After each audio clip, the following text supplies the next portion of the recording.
Une image d'actualité en cette fin de semaine. Regardez, 50 drones pour illuminer le ciel de Rabat, capitale marocaine.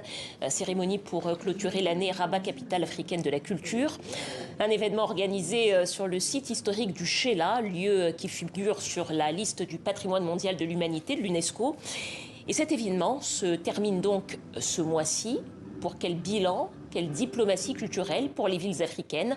On parle de tout cela avec notre invité, Moustapha Moufid. Bonsoir. Bonsoir. Soyez le bienvenu sur le plateau du Journal Afrique. Alors je précise que vous êtes le directeur exécutif capitale africaine de la culture. Rabat a été choisi comme capitale africaine de la culture pour cette première édition. Comment ça s'est déroulé, cet événement?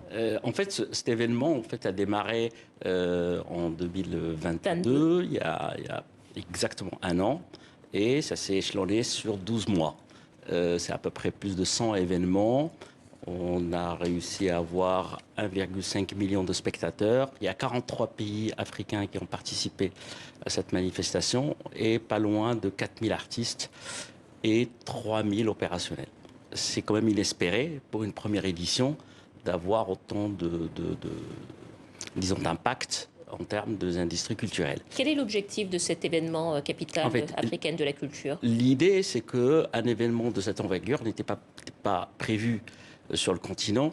L'idée, c'est de pouvoir réunir en fait toutes les initiatives et au niveau des industries culturelles pour créer des écosystèmes. Et l'idée en fait des capitales, parce qu'il y avait les capitales européennes, il n'y a pas les capitales africaines. À la différence près, c'est que les capitales africaines ont décidé que ce soit une fois tous les 3 ans, et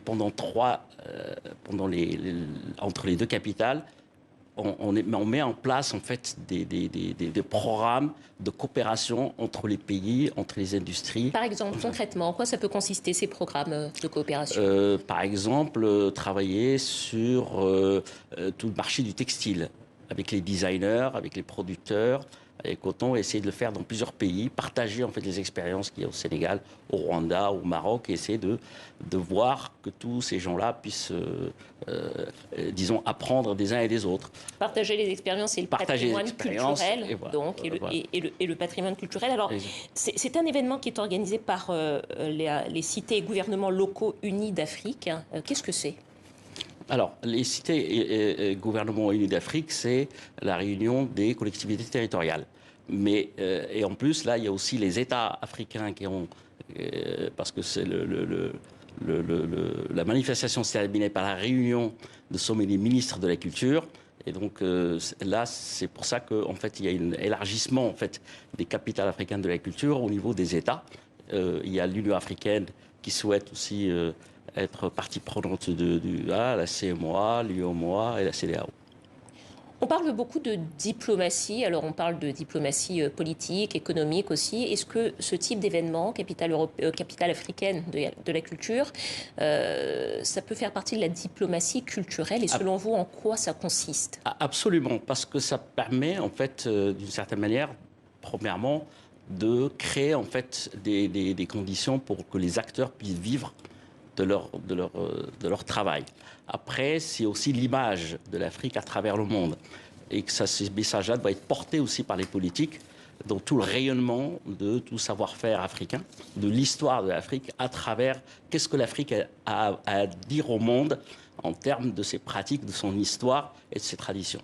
Alors vous m'avez parlé des chiffres, plus de 43 pays africains qui ont participé, plus de 4000 villes, plus d'1,5 million de téléspectateurs. Ça c'est pour le bilan en chiffres. Pour le bilan humain, en termes d'expérience, qu'est-ce que vous en retenez? Alors le bilan humain, parce que comme c'était la première édition, on a réussi à avoir pour la première fois la réunion des ministres de la Culture à Rabat, et qui ont fait une déclaration qui s'appelle qui porte le nom de déclaration de Rabat.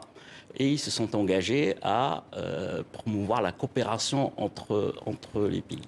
Il y a eu même des idées, et que j'aimerais en fait que ça se concrétise, c'est qu'il y a des fonds africains, purement africains, qui vont voir le jour, pouvoir financer en fait des initiatives africaines autour de la culture. Ça, c'est un des exemples majeurs. On a créé aussi des réseaux d'échanges entre les différentes villes. Voilà, donc cette première édition se termine donc à la fin du mois. L'annonce de la prochaine ville capitale, ce sera pour...